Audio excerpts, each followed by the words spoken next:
Nothing can be more frustrating when you sit down to watch one of your favorite programs on Crackle and you run into issues streaming it. Well, in today's tech video, I'm going to show you how to fix Crackle if it isn't working on your Roku TV.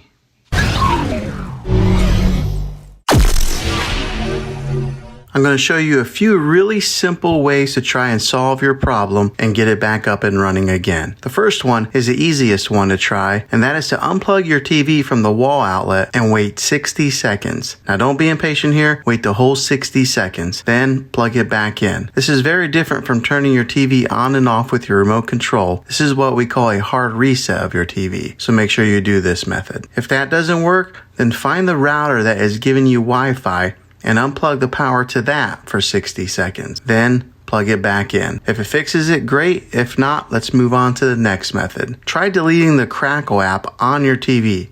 Go to wherever the apps are located on your system and remove the app altogether.